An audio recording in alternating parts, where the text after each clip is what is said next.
How to sharpen cluster collaboration for net zero technologies and critical raw materials. Introducing the new Euroclusters. Welcome to this Cluster Talk series organized by the European Cluster Collaboration Platform, the ECCP, over 1,500 organizations on behalf of DG Grow at the European Commission.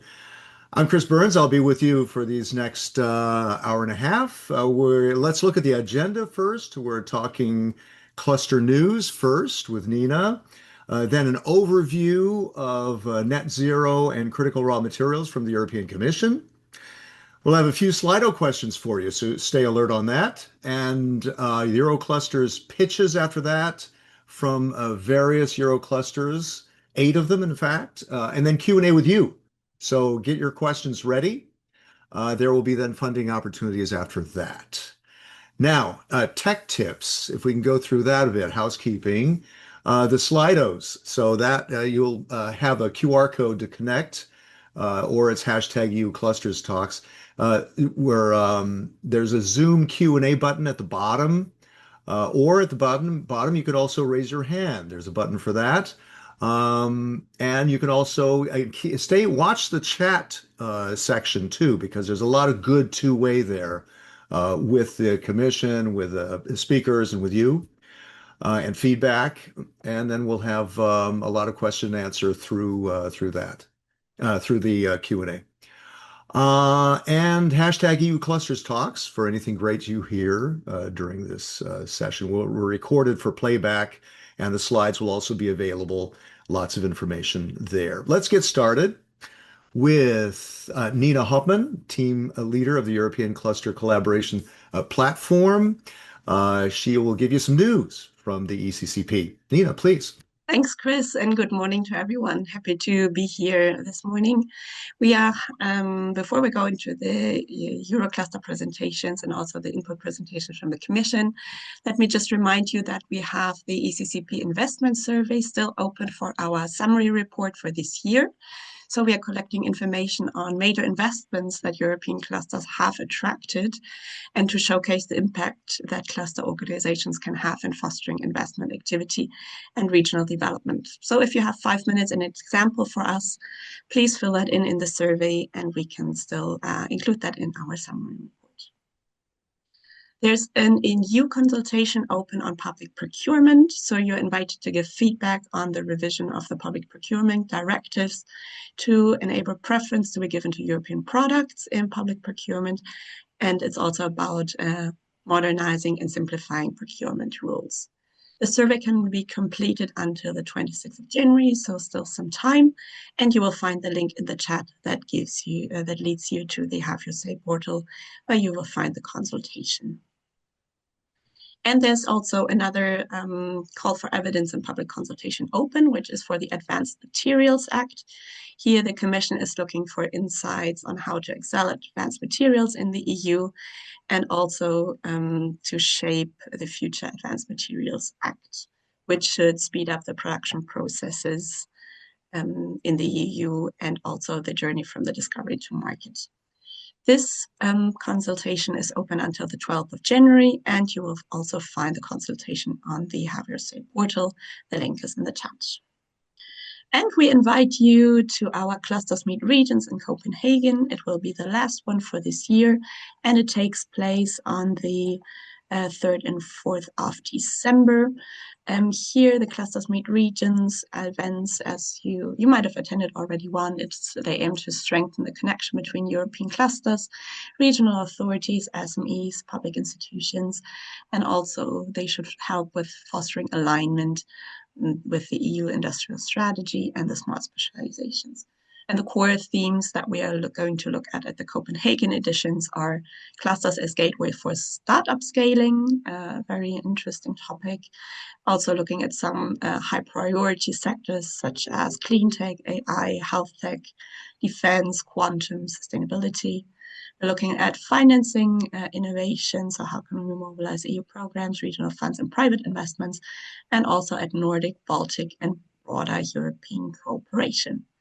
So if you haven't registered yet and would like to join us, please do so. The event will be shortly.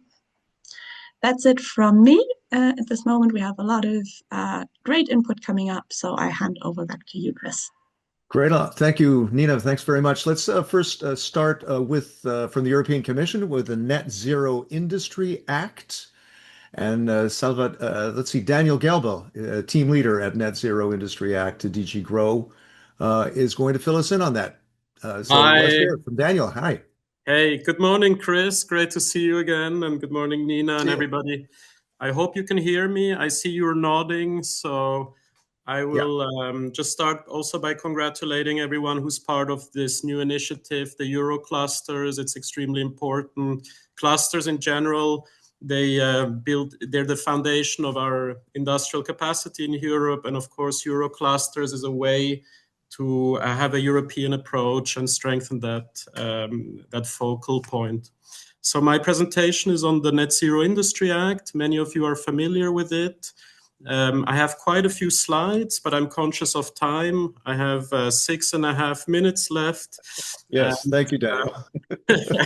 So I will quickly recap what the Net Zero Industry Act is about, and then I will focus on the concept of net zero acceleration valleys, which is directly relevant to clusters. And let's get going. First slide, please. So the Net Zero Industry Act was a political file that entered into force last year.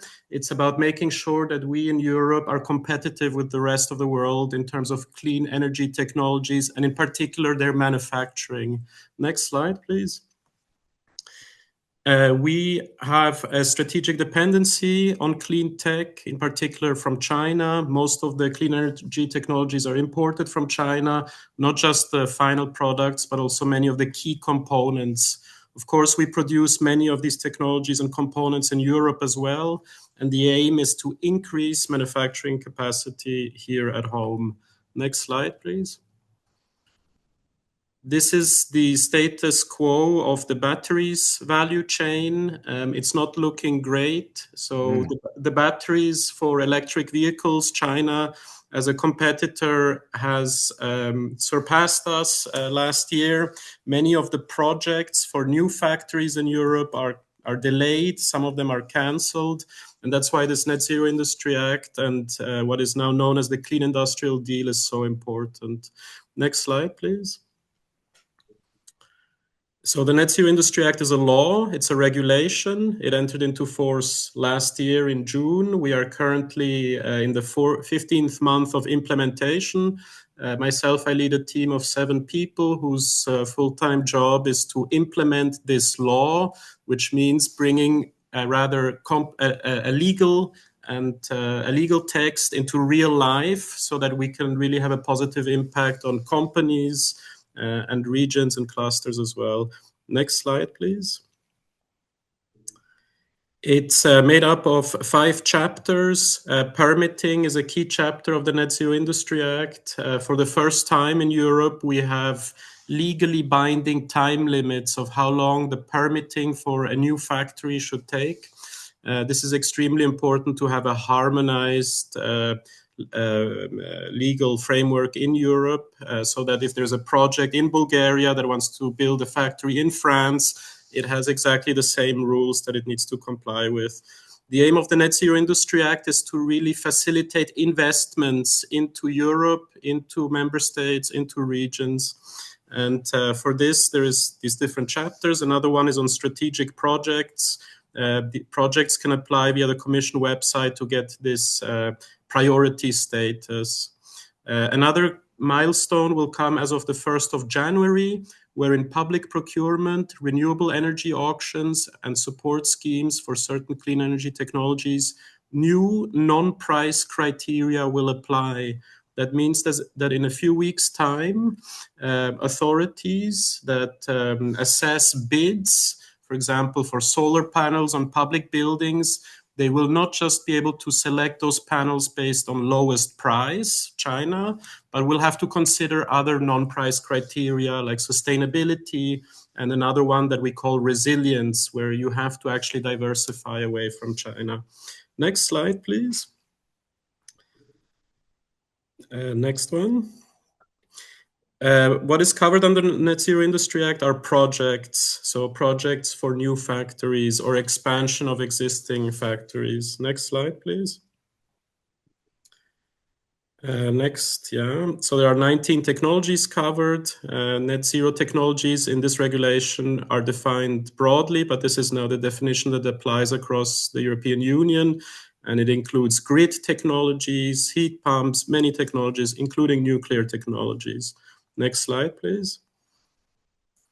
And now I come to the key point of my presentation that is relevant for today's cluster talk. It's the net zero acceleration valleys. This is a concept from this law, and it's there to foster industrial clustering.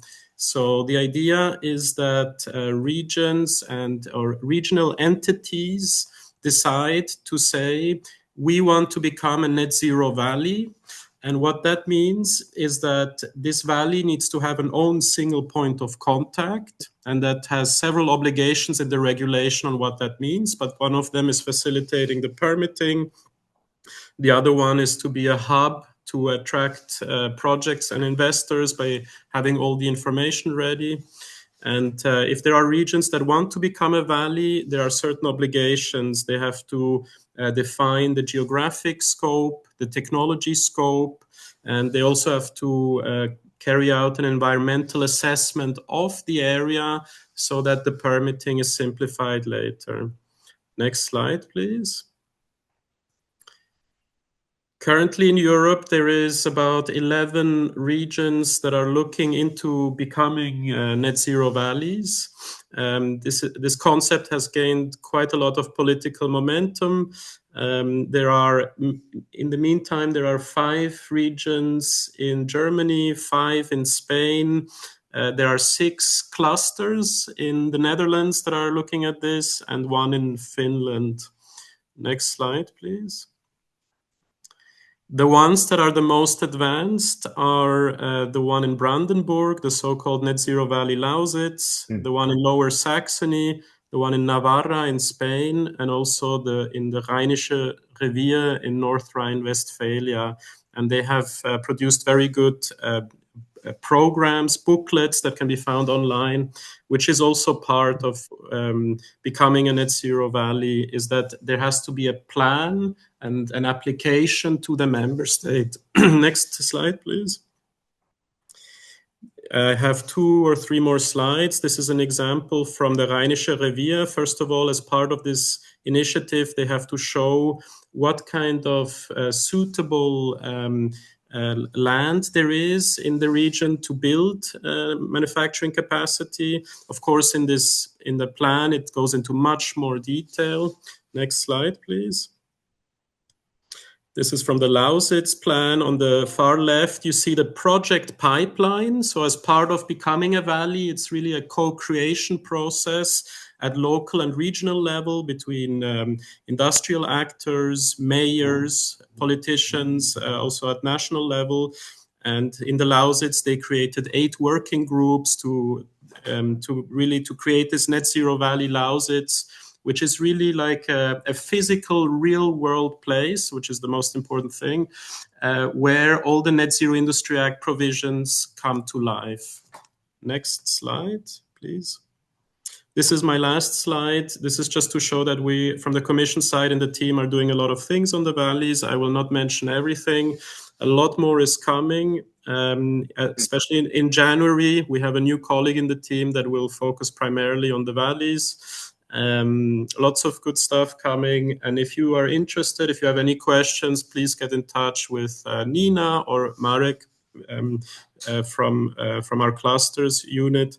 And I'm very happy to meet anyone bilaterally on this topic. Thank you so much for having me.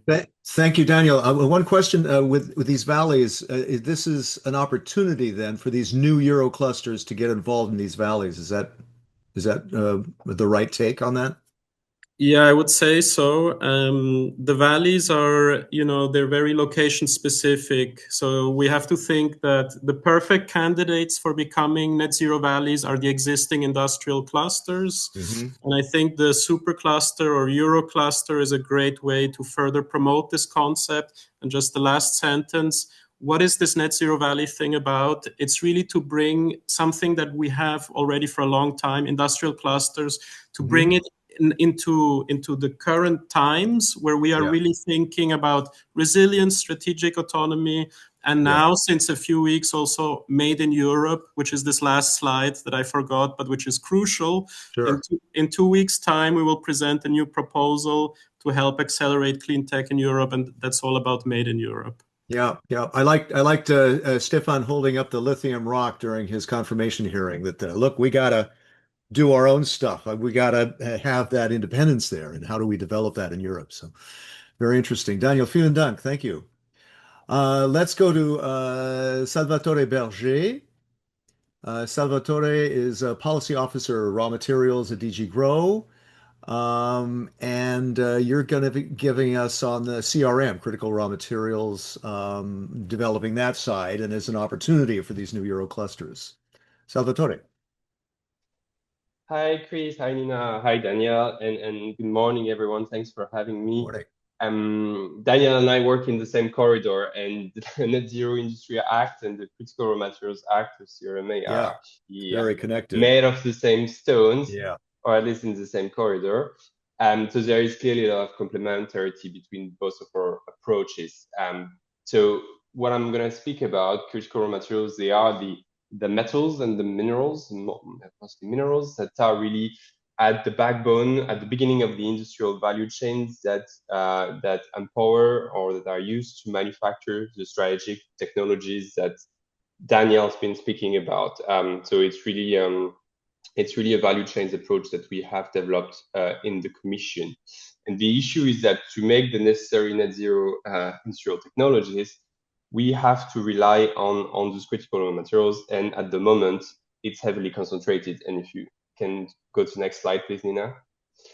You see that we are in a situation of extreme dependencies, mainly from China, at sometimes very, very high level, above 90% for some rare earth elements that you use in permanent magnets that you thereafter put in electric vehicles, traction motors, or in wind turbine motors as well.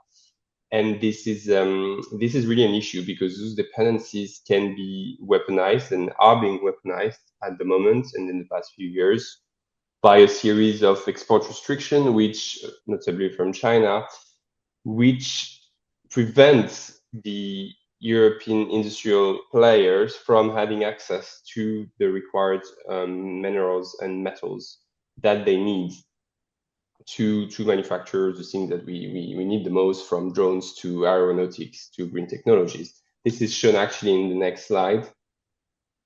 Thank you. Where you see that there is a list of, I think, around 30 minerals on the left, and that they all go into a various subset of important products that we need, from batteries to EVs. I'm not going to name them all. You know the gist of it. But the Commission had decided to address the situation already back in 2022, 2023, because we were in a situation where we remember vividly the COVID crisis and the fact that to depend on a single source of supply for something as strategic as mask and personal protective equipment, for instance, was really creating vulnerability in our policy priorities, and we wanted to get rid of that. And that was stopped by the invasion of Ukraine by Russia, which showed that when it comes to energy supplies, of course, you really don't want to be too dependent on potentially rogue actors as well. So as a response, the Commission proposed, and then it was adopted, the Critical Raw Materials Act, which is based on 3 pillars that are in the next slide, please, Nina. That is setting a set of priorities on where we want to go in terms of advancing our manufacturing or production capacity at home at different stages of critical raw materials production, notably extraction, processing, recycling in Europe. So those are our 2030 objective. And in terms of diversification, so to what extent do we not want to rely on a single third country or a given material?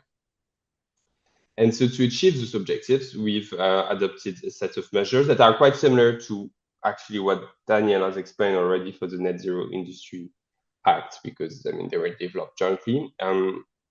If you go to the next slide, please. You see that they are based on 4 pillars, strengthening the value chains of in Europe. I'll zoom in on this one only for time's sake afterwards, which is about selecting strategic projects as well.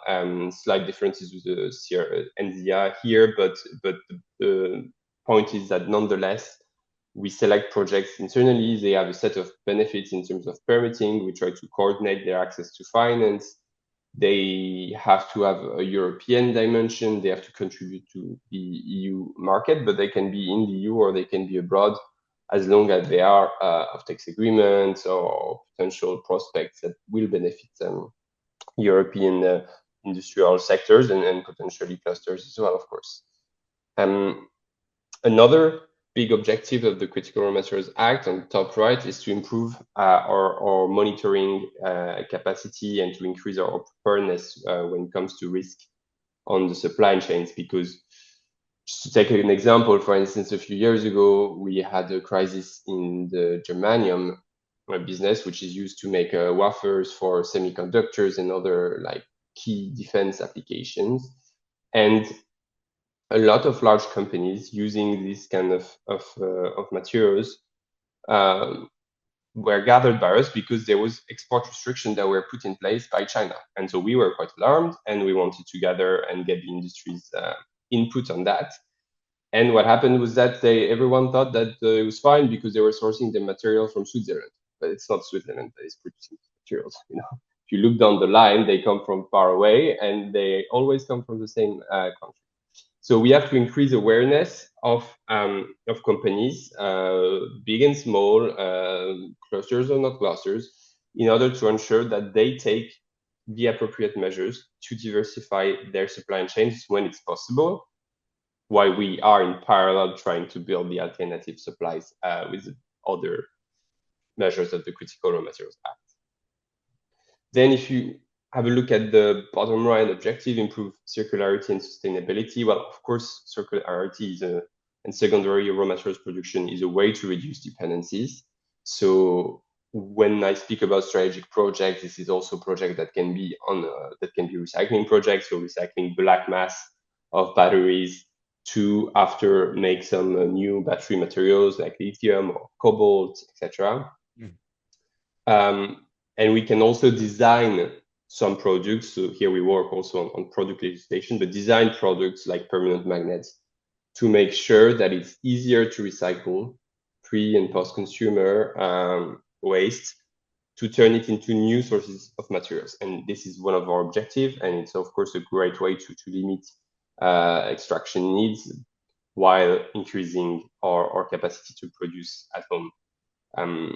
So it's a key point. And then sustainability, we have a set of measures to ensure that whatever we do, whatever we produce in Europe becomes increasingly sustainable, and that we have, of course, a positive effect on the way critical raw materials are produced elsewhere in the world. And there's a set of measures to achieve that. And maybe just to conclude on those 4 objectives, there is the diversification objective. So this is part of our general policy to partner with countries that are maybe more rich in resources than the EU, even though we do have resources in the EU, as I'll show afterwards. And anyway, to partner with those countries to build win-win partnerships where we have a set of objectives and action under strategic partnerships on raw materials to cooperate on the environmental, social, and governance dimension, of course, of raw materials productions, to cooperate on geology, to help them map their geological territory, but also to try to work on joint projects. And here, of course, there is a role for organization or initiatives like Cluster to chip in those partnerships and to take their share into trying to build joint projects between, I don't know, the EU and Canada, or the EU and Australia. We have partnerships with 15 countries. We just signed one with South Africa last week only. And so just to zoom in very quickly on the strategic partnership part, this is how we select them and what they get in terms of benefit. I'm not going to repeat it because Daniel already mentioned it. It's pretty similar than India. But then if you want to have a look at the next slide, you'll see that we have already started the implementation of the Critical Materials Act.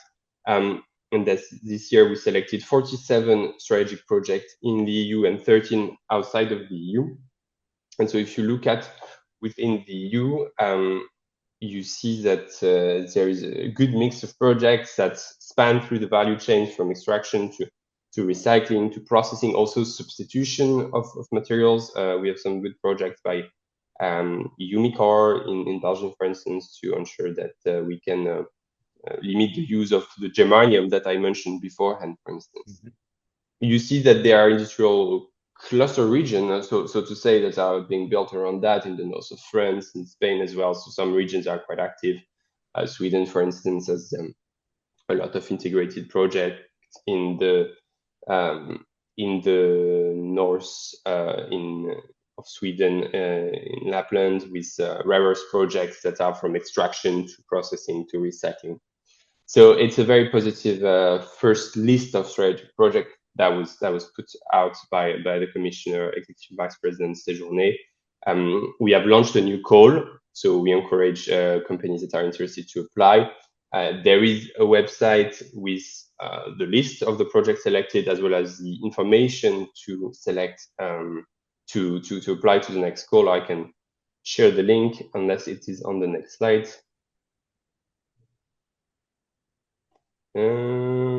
Yes, it is on the next slide. So when you get the slides, you will see the different projects. So we are, just to conclude, we are full-fledged in the middle of the implementation of the different measure of the Critical Raw Materials Act. As I mentioned throughout my presentation, there is a space and a role for cluster around it.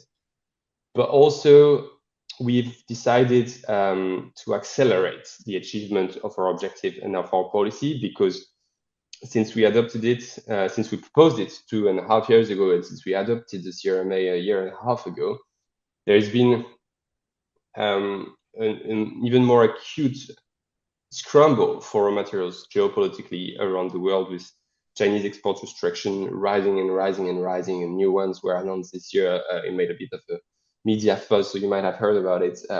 And Trump got them extended for a year as well, but there's still a lot of restriction in place. So our president of the commission announced Resource EU, which is gonna come out in a week's time, and which will propose a new set of measures to complement the measures of the Critical Raw Materials Act and to achieve its results and its objectives, quicker.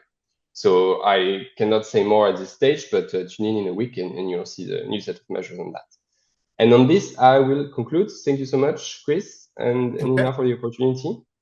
Okay, Salvatore, merci beaucoup. I think you have to leave us quickly, right? You can't stay. I can stay for a few 10 minutes if needed. A few minutes, okay. But Daniel, you're able to stay with us during this period.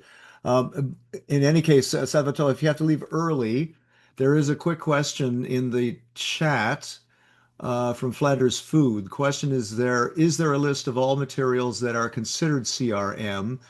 I mainly see minerals in the presentation. Are crops like grains also considered CRM and included in the scope of this act?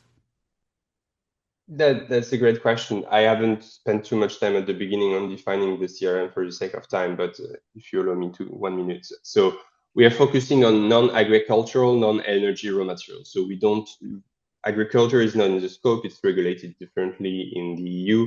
And same for the energy raw materials like uranium, which are really regulated by a Euratom supply treaty. So it's we're a bit different on that. We look at everything from like lithium to copper to rare earths to cobalt that you need to manufacture products, but not necessarily directly as energy feed and as agricultural inputs. Okay. And there is a list. Yes, there is a list in the Critical Raw Materials Act. It's Annex 1 and 2. There are two lists. I won't get into the details, but it's in the Act. Very good. Okay, Salvatore, merci encore. Let us then go quickly to the Slido questions now. There you got the bug there. that you can connect with, or you go to slido.com, hashtag Euroclusters, and let's go to question one. Which sector are you connected with? Net zero, CRM, neither, but would like to learn more. So there's a lot of curiosity here, a lot of interest in getting involved. That's great. That's really good. So far, CRM, not yet. Right. Maybe Salvatore, if you held up a rock with lithium in it, you might have had a bit more interest there. Well, who do you think gives Stéphane Séjourné his rock full of lithium before his parliamentary hearings? Huh? It's well, not me, it's my team. Huh? We do Oh, is try that to make right? the case. Yes, of course. Brilliant. But that was We have a brilliant. stock of rocks that we gather from missions There of you different go. kinds Yeah. in my unit, which is full of geologists. I'm not one by myself there, but no. But just maybe to comment on that. Yeah.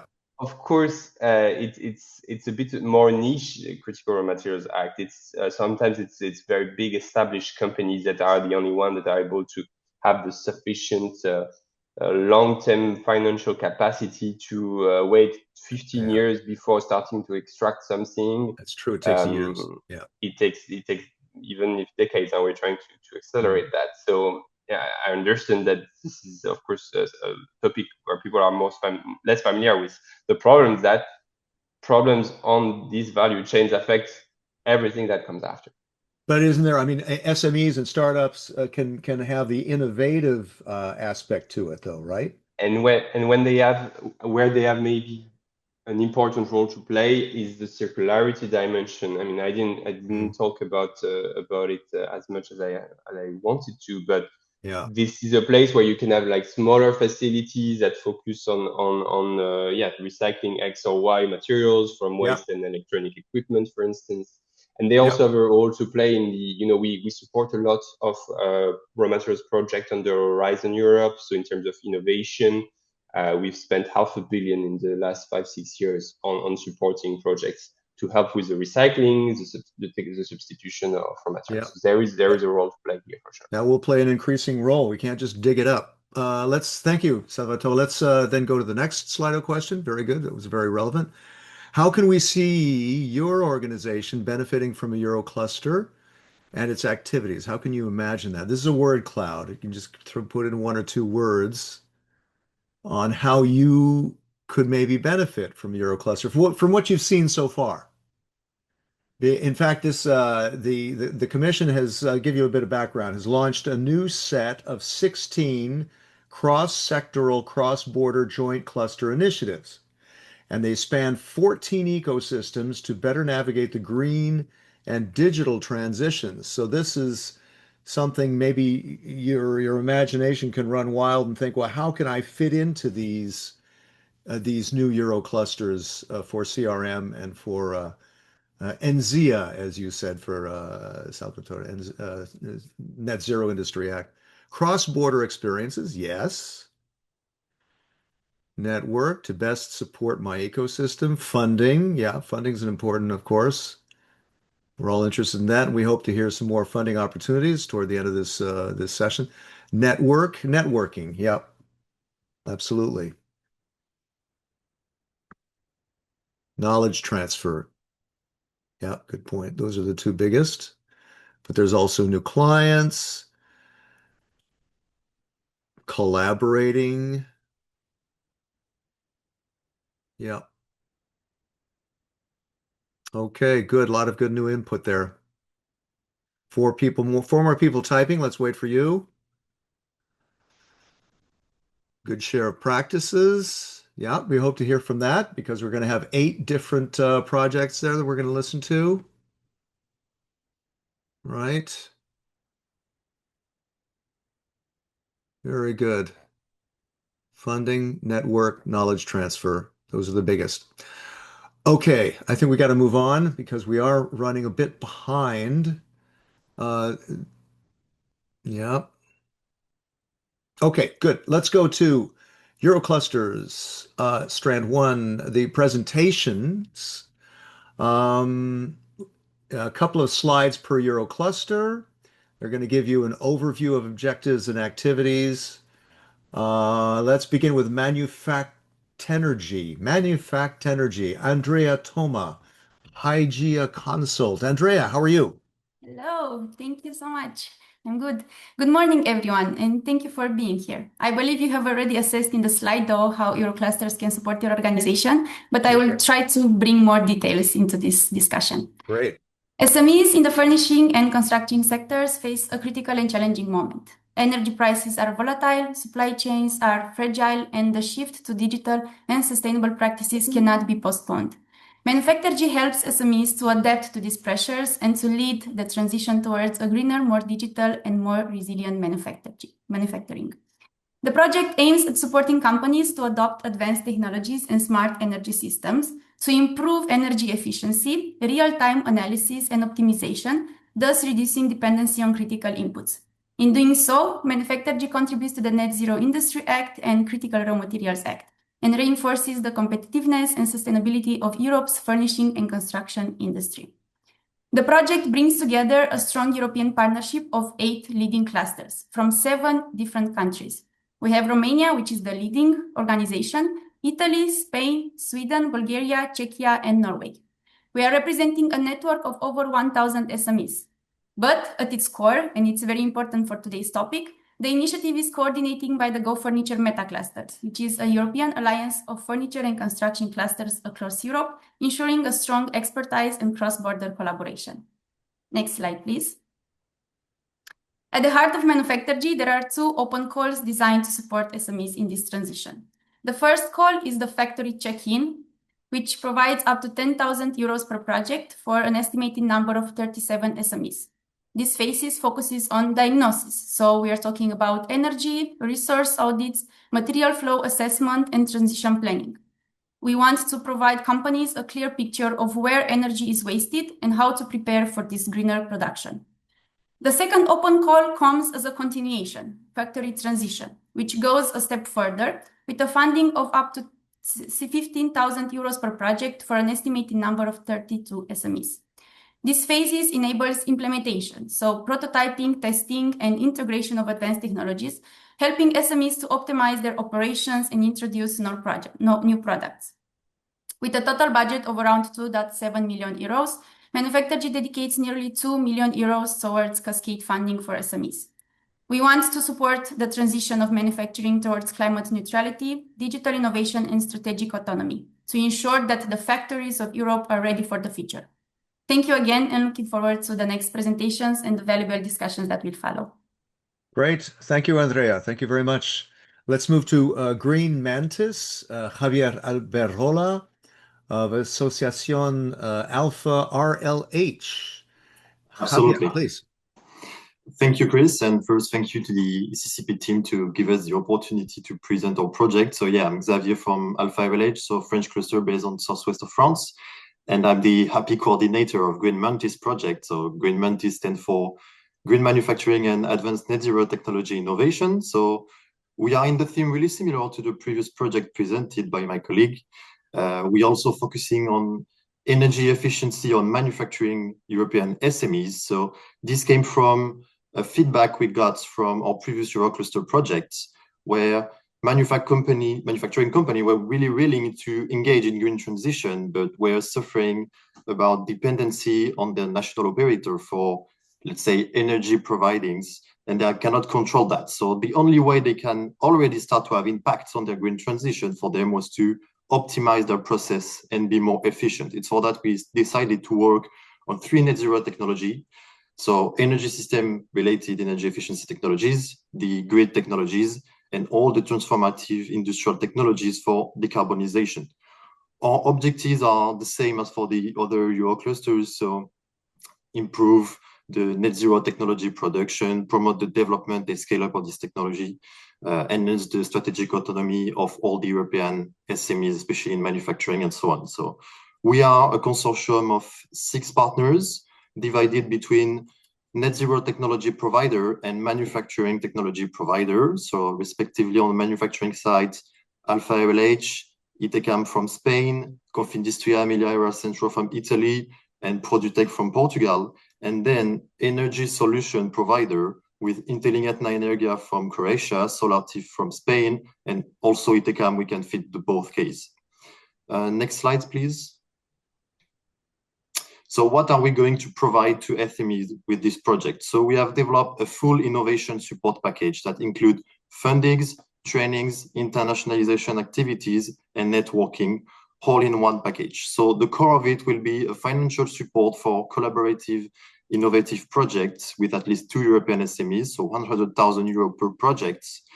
With that, we will add up at least 4 training sessions on green and digital transition, the participation to at least 1 international mission in the list of 6 predefined countries, and then some networking activities that will be built up around 2 Green Mantis days, one in 2026 and one in 2027. This call will be open in 2 phases, so one in March 2026 and another one year later in 2027. And what can be interesting for today is that at least for the training and international parts, we are developing a need analysis survey that will be published next week. So if you want to have an impact and influence this support package, you can go on our LinkedIn page and we'll publish this survey. You can decide which will be the theme of the trainings and what country we're targeting with the internationalization activities. And I think I'm running out of time, so that's all for me. Thank you, Chris, and thanks for the ECCP team. Javier, thank you very much. Yeah, all great opportunities here so far. Let's go to the next Eurocluster, Renew Booster, Elisa Sedo, International Project Manager for Cap Énergie. Yes, hello everyone. Thank you for having us. So today I'll present to you the Renew Booster project. I see some of my slide went out, but it's okay. I can do it that way. And sorry, I had some animations. I forgot. So just to present to you the projects. So just like my colleagues, we're going to have a very much of the focus on critical raw material and the Net Zero Act, but it was very well presented before, so I won't go back on this. We are focusing on photovoltaics, offshore wind, and energy grids. So we're going to help SMEs around these three ecosystems. And for this, we are and I see again one of the logos went out. So we are 6 clusters, well, 5 clusters in 1 region. So the energy cluster from Denmark is our coordinator. There is Q's today, so I'm from Cap Énergie and presented today. We're a cluster in France. And then there's the region in Poland, Pomorskiego region. The cluster in Catalonia, there's the space in my slide for the logo for the Norwegian cluster, Cap Énergie, and the ICT Burgess cluster. The project is going to last 33 months, and we're going to try to help SMEs to get funding on those 3 ecosystems I presented. Next slide, please.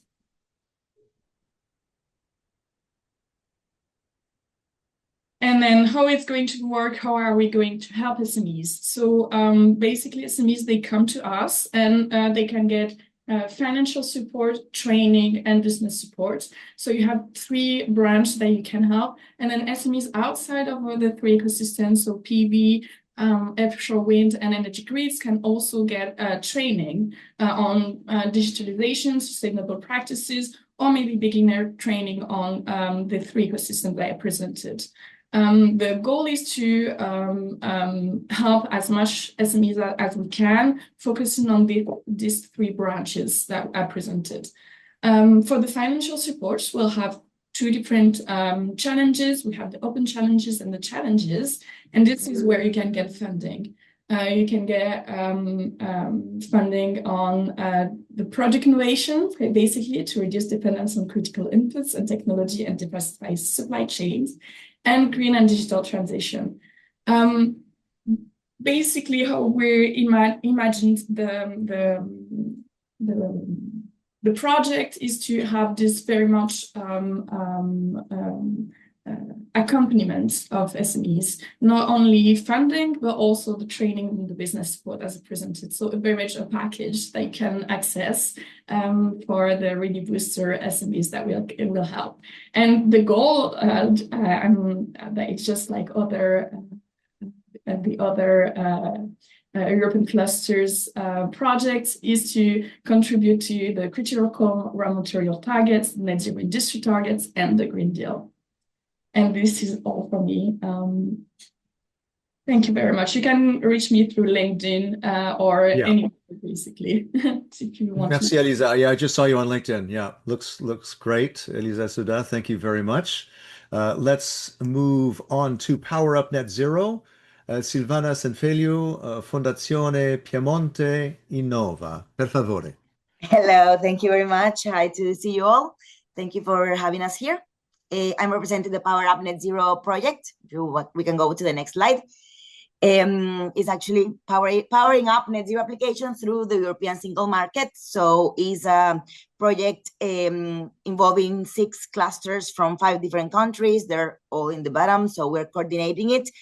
We are digital clusters and clean tech clusters working together. We're coming from a previous Eurocluster that was more focused on technology. Now we wanted to approach a little bit more the green tech part at the net zero technologies. So we are, as my other colleagues, working on supporting the innovation and adoption of these technologies. We have focus on 5. So we're tackling solar energy, battery and energy storage, hydrogen technologies, sustainable biogas and biomethane, and carbon capture and storage. Here is a little bit about the stakeholders and the actors that we're tackling. Of course, the SMEs are at the bottom of let's say at the bottom and core of the project. And then we're also supporting other clusters working on these topics. And at the same time, we want to incorporate information from corporates and cities and any other stakeholder that is interested in the development and implementation and adoption of net zero applications. The next slide, please. We are doing this by, kind of like the other projects, but we're starting with mapping the needs, of course, because we have already identified some challenges, but we do need to, let's say, validate them and gather what has been happening and the new interest and from the ecosystem. So it's something that is gonna, of course, follow the acts that we just saw previously. And the idea is to go specifically to the needs that we identify within our ecosystems. We're gonna have some training too, tackling a little bit of topics related to the net zero technologies, one for sure on sector coupling, but there are others that we may organize throughout the project according also to what we gather during this mapping of needs. The financial support to third parties is let's say that one of the main cores of these projects. We have 1 million, almost 2 million euros to provide to SMEs and startups from all over Europe. And we are providing it within 2 calls. We have 1 call for business innovation and technology adoption activities, which is like smaller. There's around 20,000 euros to provide to the SMEs interested in doing this. And then we have innovation projects that are going to tackle consortia of SMEs, at least 2 SMEs working together, and they're going to receive up to 120,000 euros. There's a co-funding on these projects of 20%. This is, of course, to show investment and interest from the SMEs too. There are some further support. We wanted to go a little bit further with what we're doing. So not only use the budget that we have for the financial support within the project, but for the other, let's say, proposals that are not funded by us, but are of interest, and they have a good potential, we are going to support them further in finding other calls, so maybe from other Euroclusters too, that are available for developing their activities. That's all from my side. Great, Silvana. Thank you very much. Yes, and everybody get your questions ready. You can start putting them in already into the Q&A. We're starting to get them. And just to remind that all these slides you can see later on the ECCP website. We'll put those back. We'll put those on there. Okay, thank you, Silvana. Let's move on then to Resist 2, Patricia Sola of SEAGA. Patricia, please. Thank you, and welcome everybody. Good morning. My name is Patricia Sola. I work in the area of European projects in SEAGA, that is the Galician Automotive and Mobility Cluster, and we are the coordinators of this Resist Eurocluster initiative. Next slide, please. Okay, so who we are? Well, we are the Resist Eurocluster is an initiative promoted by 5 clusters and 1 research center, all of them involved in the mobility, transport, and automotive ecosystem. You can see the partners in the slide. We represent 5 countries in Europe. We are in Spain, in France, in Czech Republic, and Poland, and Lithuania. And the main objective of the project is to support SMEs in their green and digital transition, and also to help them to increase their level of resilience, to better face unexpected events and also for future challenges. Next slide, please. Well, here in the slide, you can see what we can offer to SMEs, okay? First of all, the most important thing is cascade funding that you can see in the center. We will provide 1.6 million euros to SMEs. This money will be addressed to process innovation and also to product and service innovations. And we will allow to submit individual projects, but also consortium projects. In the case of individual projects, SMEs will receive 20,000 euros as maximum. And in the case of consortium projects, the SMEs could receive up to 30,000 euros. And the first open call will be launched in May 2026. Before this open call is launched, we will provide some services to SMEs. The most important thing is that we will provide early guidance to SMEs.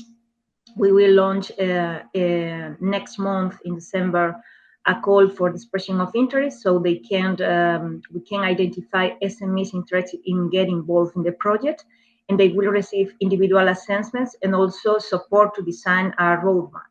So we will see the priority actions that they could develop and some projects that could present to the cascade funding. Another thing that we will do at the very beginning of the project is to foster the networking. We will organize open webinars and also matchmaking events, so these companies can find partners for their projects or customers, suppliers, and we will try to connect all the ecosystem. Once launched the cascade funding, we will those SMEs that were selected will receive some services from the partners. Technological services. This will be the technical support provided by our research center, the CTAG. And then we will have a pool of experts, a catalog, so the companies that were selected can hire these companies for the implementation of their projects. And we also provide the selected SMEs support to introducing in third countries to expand their business. And also we will provide them with training courses. So that's all from my side. Thank you very much, and very welcome to answer any questions. Super. Muchas gracias, Patricia. Thank you very much. We got 3 more, but get your questions ready. If you're an SME or a startup out there, there's a lot of valuable information out there, and I'm sure you have some questions on how you can connect. Let's go to Jewel Sophie Schmitz of Pol Mecatech. Sophie, please. Hello, everybody. So I'm coming from Pol Mecatech in Belgium, and we are leading GWEL, which is the next generation of a previous Eurocluster program called Gemstone. So next slide, please. So the manufacturing sector is one of the big challenges to reach the twin transition goals in Europe and reduce the CO2 emissions.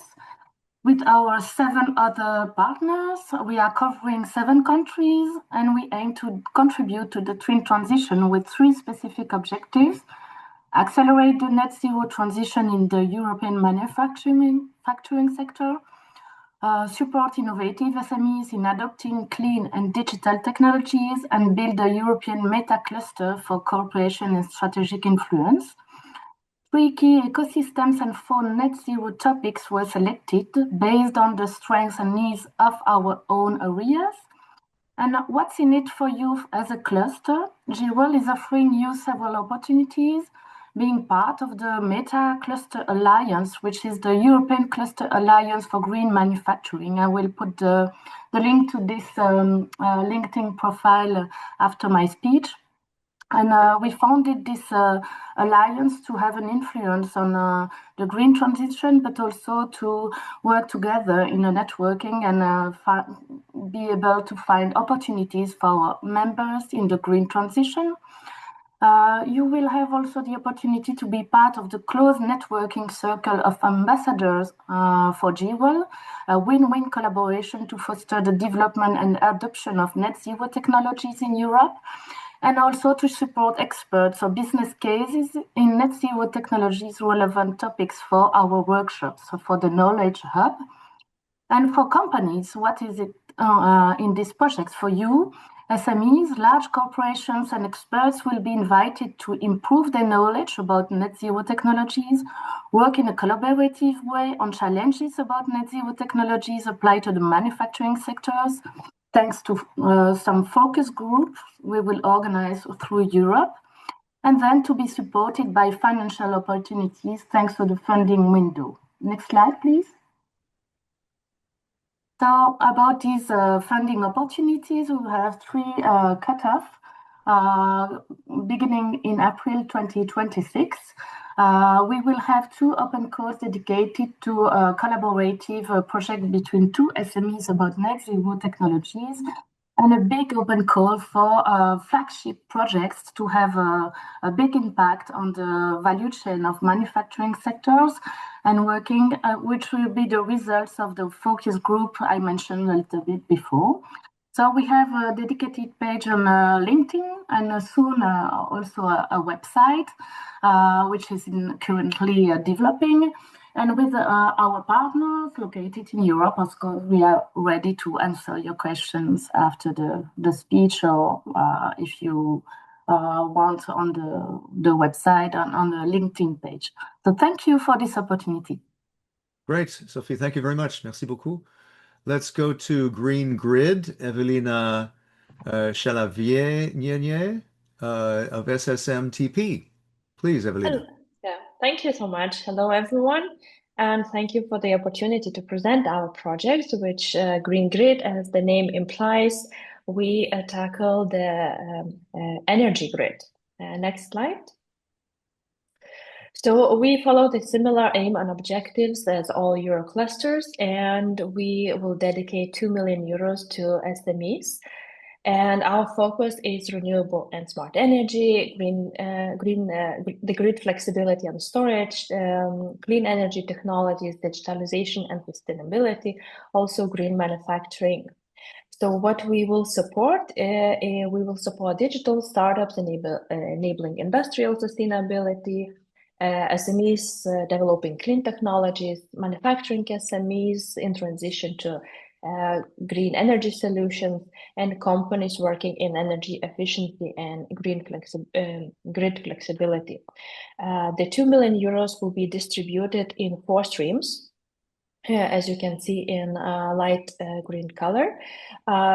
We will target 2 types of SMEs with the calls. First one, industrial SMEs that want to identify their challenges that they have, where the intervention can go in, like through Power Boost stream, and then adopt innovative solutions for their identified challenges through Solution Box. The cleantech SMEs will come in helping to solve challenges that we will identify in big or large energy-intensive companies, also transition and distribution operators. There they will come with the innovative solutions, and moreover, we will help them to scale their solutions once they have successful pilots. And the next slide. Our initiative is implemented by 6 partners all over Europe. I come from Sunrise Tech Park. We are a business support organization coordinating Cleantech Lithuania. Other partners also involve Cleantech Estonia, Cleantech Scandinavia, so focused on cleantech, Battery Cluster from Portugal, our Irish partner Innovation Exchange, which brings in the knowledge on cooperation between large and small industries. And we have a Belgian, Brussels-based association, European Entrepreneurs, which helps us to reach all the SMEs in Europe. And I've seen so much good cooperation opportunities among other Euroclusters, and I also invite everyone to follow us on LinkedIn. You can see the QR code here. We will publish our first call very soon. We anticipate it's either December or early January. So please follow us and learn about the opportunities to come. Thank you. Great. Thank you very much, Evelina. Let's finally go to Bio Net Zero. Maria Shashikova. Okay, thank you. Bioeconomy Cluster. Welcome. Morning, Maria. Thank you very much. Good morning, everybody. My name is Maria, and I work for Bioeconomy Cluster, which is a kind of small cluster located in Slovakia, in the city of Nitra, which is very agricultural region. And I would like to talk a bit today about our project BioNet Zero. Maybe we could move to the next slide. BioNet Zero, the full name of the project you can see on this slide. It is the biosolutions for net zero technologies for the agri-food and energy-intensive industry ecosystems. Yeah, and the overall objective of our project is to reduce the dependency of companies in Europe on critical inputs and technologies, enabling them to establish net zero production, which is something we have talked a lot today. So in easier terms, let's say that the heart of our project is the direct support for innovative SMEs and for startups when they are developing biosolutions, to help them to scale up and to support them not only with, let's say, soft services like networking or creating partnerships or to connect with investors, but also with direct investment, with direct money. So maybe we can move to the next slide. Yes, in the projects, we are 4 partners, so we are a small consortium. First, we have Food and Biocluster in Denmark. We have also Litmer, which is smart biocluster in Lithuania. We have Clip from Germany and us Bioeconomy Cluster. Yes, and as I already mentioned, I would like to go a little bit more into the heart of our projects, which are direct grants for companies. First of all, I would like to mention the grant for networking and the grant to travel, which we plan to provide to companies at the very beginning. This way, we want to support 100 companies with grant 3.5 thousand euros. Then we have also grants for testing and validation of their solution. Here we want to support 40 companies with 15,000 euros grants. We have also scale-up grants, which means that these are grants for further product development. This way we will support 25 companies with 40,000 euros. And last but not least to mention grants to go international, which are meant for companies with a high growth potential to access to the third countries markets. And this way we will support 4 companies with 5,000 euros grant each.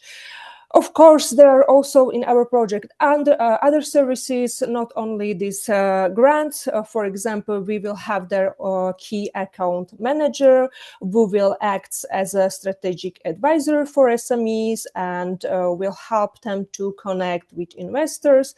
There will be also a lot of events like joint networking events, like pitch events or international visits and so on. We also planned workshops and trainings for SMEs to boost peer-to-peer learning. And last but not least to mention, we have also a LinkedIn page, so you can find us there under Bionet Zero projects. That's all from my side. Thank you very much. Maria, dziękuję, I guess you say, right? Dziękujem. Yes, thank you very much. Maria Hristrova had a mention in the chat you might want to answer, or maybe the two of you can connect. She says, thank you for the presentations. As a cluster, we are looking for partners in developing agriculture and food projects. Agraventures.co. So anyway, maybe the two of you could connect through your clusters. Perfect. We would be very happy. Okay, very good, very good. And so we go to the Q&A, and we have somebody who wants to pose a question online, Ariana from ISMEA. Can we hear from Ariana? Nina, will you connect?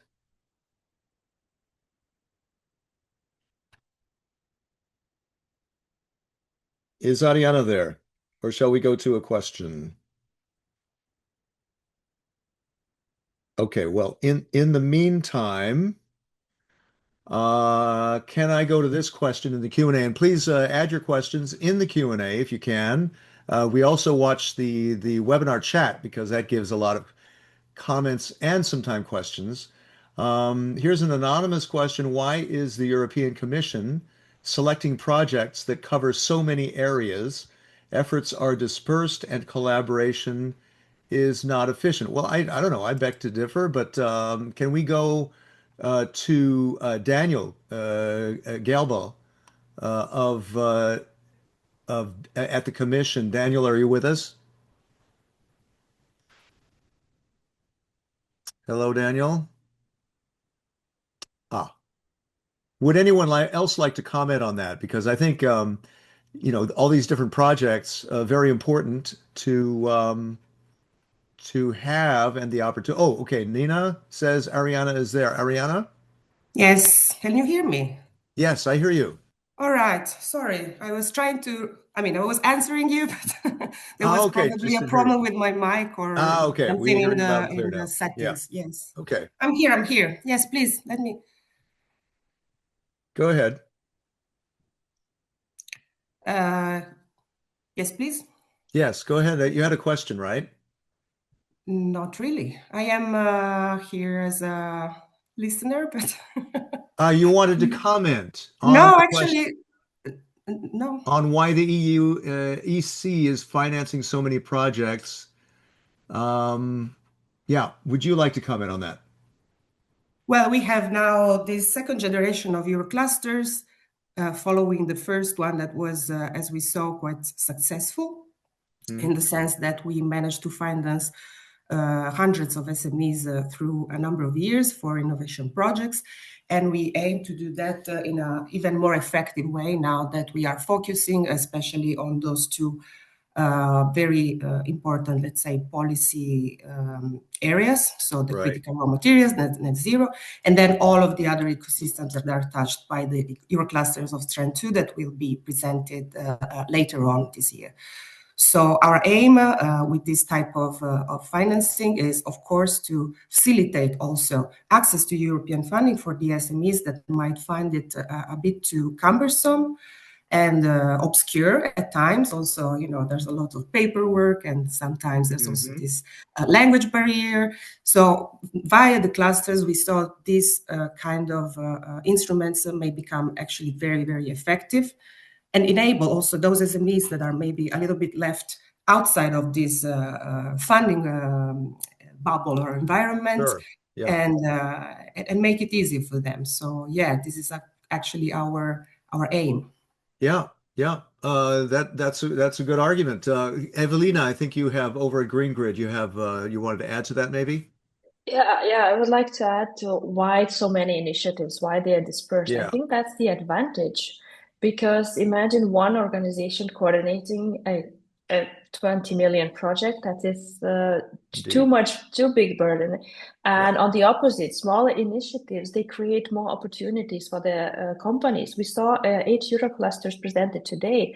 Each of them targets a little bit of different opportunity. So SMEs can find different slots where they can solve their problems and they get help and then it gets solved. So I congratulate many initiatives. Sure, with concrete assistance, what we've heard from all 8 of you about advice, mapping, training, tech support, financing, markets, networking, all those are very important, especially for like a startup or a SME that maybe doesn't have all that information and knowledge and capability, and that sort of empowers them, doesn't it?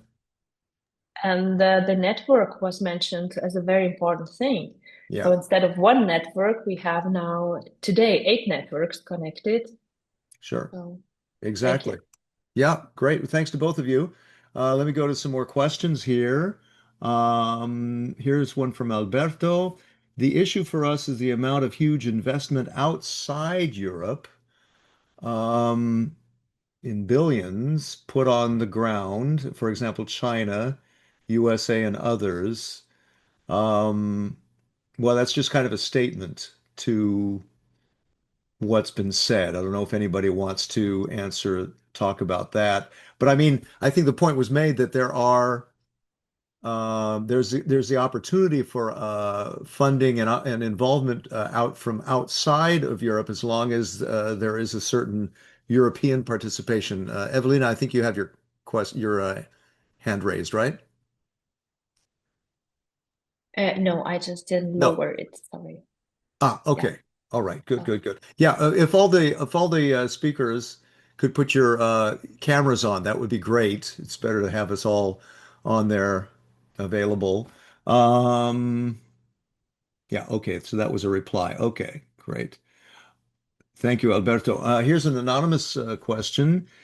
Are there opportunities for countries that are in accession process? And how do fellow colleagues from clusters perceive connections with the accession countries' potential partners? Would someone like to talk about that? Among the speakers, including the commission. Anybody? Sophie, please. Yes. About third countries or accession countries, there will be some initiatives related to the internationalization package. Yeah. For instance, in GWEL, we will have some targets about contacting some third countries to disseminate net zero technologies information and potential collaboration. So it will be with pleasure that we will have connections with accession countries or other relevant countries outside EU to foster collaboration and also access to market for our members and also for members coming from clusters outside Europe. And they are not directly funded by the open calls in Euroclusters, but there are plenty of other opportunities also that could be relevant besides Eurocluster. And so Eurocluster, if I can come back on the previous question, is also a way to fund some close to the market solutions. So the amount is probably less important than in other European programs like Horizon Europe, but it is well dedicated to SMEs and to some very pragmatic solutions that could be demonstrators or prototypes developed in a real environment in industries. So this is the reason also why those kind of funding opportunities could seem disseminated, but I find it very relevant for our members, and it is a nice answer for them to develop new prototypes and new solutions. Yeah. Okay. Good point. Another hand raised, Xavier. Is it Javier or Xavier or both? The French way, so it's the third one. It's Xavier. Xavier. but tough to pronounce for European colleagues. Oh, Yes. Okay. Just to Vas-y. add quickly on the countries from accession process, and maybe the colleagues, if I'm mistaken, can correct me. If you are coming from, let's say, an accession country, you might be eligible to receive fundings. We are relying on the single market program COSME parts. So all the countries that are associated to the single market program, you can find the lists on the internet, are considered eligible under all the support schemes that you've seen. It's mandatory for us. For example, Ukraine companies are eligible, Turkey SMEs are eligible, and I will not go further. I'm not completely sure about the full list, but basically you can find it online. So a couple of accession countries will be eligible under the support schemes that we have all developed during this webinar. Okay, very good. Let's go to another question, but this is actually for Nina at ECCP. Nina, are you there? Yes, here we are. There was wait a minute, where did it go? Because this is for asking for no, I lost it now. This is for Strand 1 right now, this talk, but there are other strands or other things. Will we have other shows for that, other sessions for that, for those other Exactly. So categories? today we did the presentation of the ones that are connected to the Net Zero Industry Act and Critical Raw Materials Act that were presented in the beginning. And there are 8 more Euroclusters, as you might have also seen in the overview on the ECCP, that still need to be presented. And we are going to do that in a next webinar that we are going to open the registration for shortly. So that will be in the beginning of next year, where we present the rest of the Euroclusters. Okay, very good. Let's see. Send in your questions. I'm looking at the chat also. Well, eyes on the prize. How can these Euroclusters and these 8 specific projects contribute to making this Net Zero Industry Act and Critical Raw Materials Act happen? Among the speakers, among those 8 different clusters, can you give a concrete example of how you make this happen? You have a project that's underway or one that you envision? Anyone among the speakers? I mean, you had some in your slides. Can somebody talk about that? Silvana, please. Hi. I will say that, yeah, our main actually, not main, but yes, we are all aligned with the Net Zero Act and with the European Commission and European Union, let's say, a plan to get forward. And I think the purpose also on having these 8 projects tackling the net zero technologies, especially that to create more, to support better the small and medium enterprises from all around Europe and the accessing the single market program countries, in order for them to be more prepared and to develop more these technologies, or to research more about their implementation, test them, and in that way contribute to these, let's say, the single market. So yeah. Okay. Evelina, maybe you have some a concrete example? Well, we're just starting, so I think all of our Euroclusters have only plans, not actual examples would happen, unless some of those who had previous Eurocluster projects. But I would like to just contribute to what Silvana said, that our Euroclusters they give small amounts, but first of all, they raise awareness that, look, we need to do that. Here's funding for you to try that. And we hope that these small projects, these small pilots, networks, connections, getting challenge owners, big industries with clean tech SMEs, which can provide unique solutions, that will trigger bigger investments of these large companies. And that will continue to contribute to net zero. Like small initiatives will altogether build something bigger. Okay. I see a question in the chat from Ander. Do any of the Euroclusters provide funding for individual SMEs that is greater than 60K through their open calls? I think that in some projects that was an option. Is that the case? How is that managed? Would anyone like to comment on that?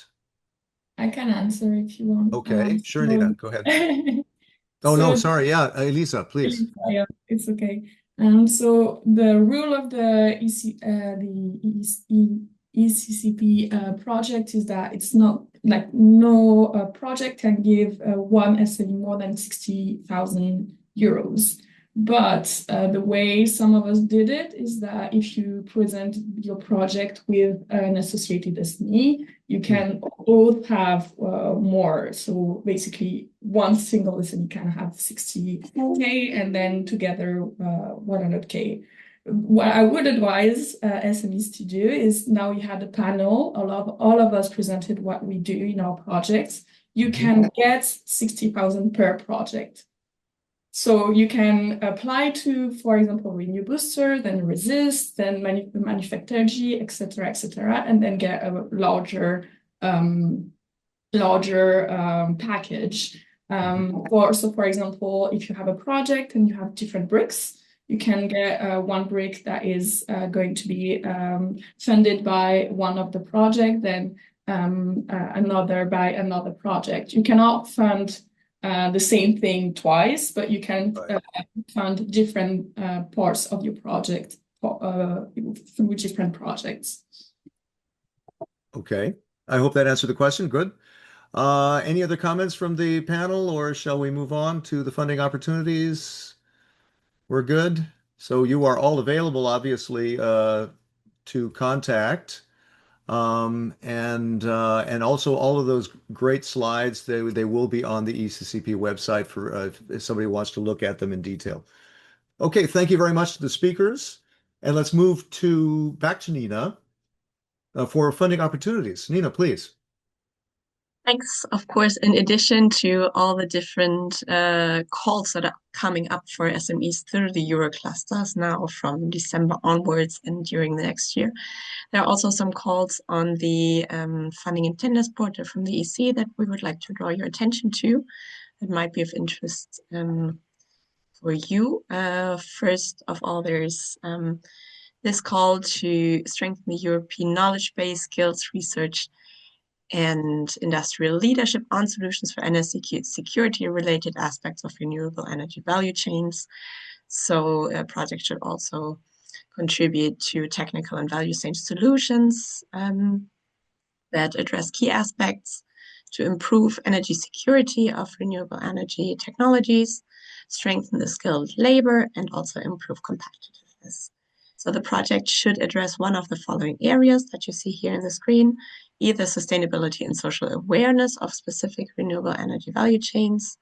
The other one is skills for renewable energy value chains. And the third area is complexity for very specific renewable energy value chains. This is a Horizon call with a deadline of the 17th of February, and you find this call on the Funding and Tenders portal. Expanding investment ecosystems is another open call that might be interesting for the clusters. This action supports co-design programs of activities of at least 2 years, proposed by business acceleration service providers and investment networks and clubs and or investment hubs in less developed innovation ecosystems and more developed ones to facilitate the entry of foreign funders from strong innovator or innovation leaders regions into those ecosystems. And project activities can include, for example, better market orientation or introduction programs for those investors, roadshows, but also the organization of international business forums, conferences, and events, or best practices on market entry facilitation. The deadline is the 20th of January. Also, Horizon call, you see the topic ID here in the screen, and the link is in the chat.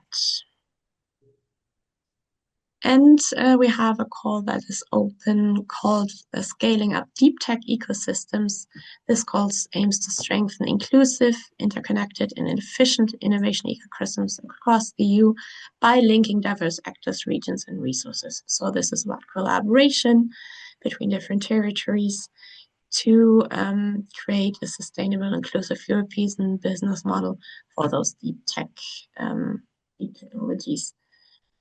The different challenges that can be addressed are reducing the reliance on fossil fuels, increasing global food security, mastering the digital transformation, for example, cybersecurity, improving healthcare, and achieving circularity.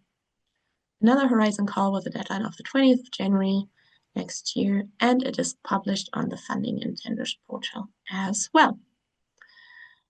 That's it from my side, and thanks to all of you and to all the presenters today for the great presentations, and the slides will be published on the ECCP for review. And thanks to you, Nina, as well. Yeah, you can see on the screen, register for the next talk on AI, quantum, and beyond. Register for the Cluster Collaboration platform. You can continue your discussions online in the LinkedIn discussion group, and hashtag Euroclusters talks for anything great you heard today. And there were a lot of great comments. Recorded for playback, slides available on the Cluster Collaboration platform. You see all the information there. I'm Chris Burns. Great to be with you. Speak with you next time. Thanks.